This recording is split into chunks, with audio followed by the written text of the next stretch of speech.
South Africa's porous border challenge is central to the issue of human trafficking, which has recently reared its ugly head.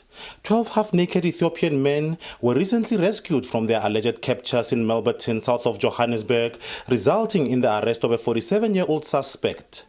Border Management Authority also recently intercepted a group of 20 minors near Beitbridge border post, traveling with one adult without their parents' consent. Crime experts say this leads to the country being a haven for would-be traffickers. It's very easy for people to come into this country, and it's very easy for criminals to come into this country.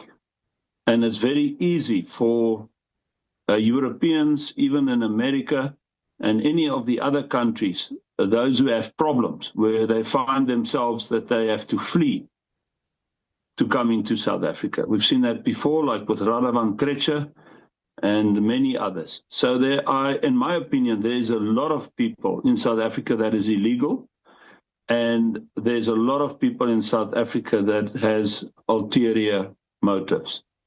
Women and children account for the lion's share of human trafficking incidents in South Africa. Some are trafficked into a life of servitude, while others are exploited sexually.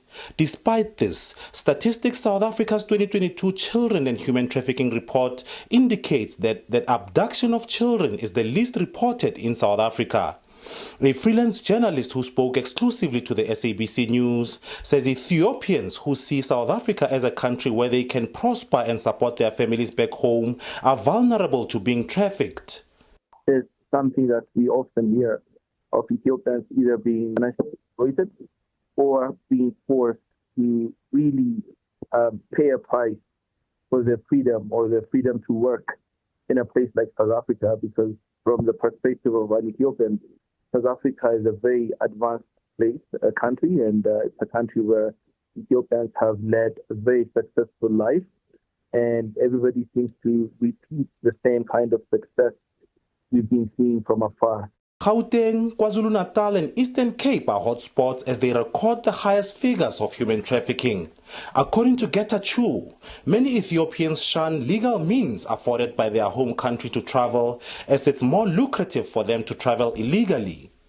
Many people continue to choose the illegal way to go to those countries because they tend to make more money.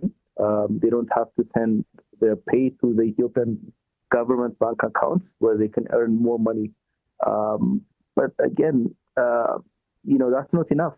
Ethiopia has a population of close to 130 million people, and I think homegrown successes, opportunities would have more impact than really sending Ethiopians to other countries and to be exploited and be in a very unkind condition in a country where our migrants are dying. Gauteng police say they are working closely with affected communities and the Hawks to bring the trafficking networks in the province to justice.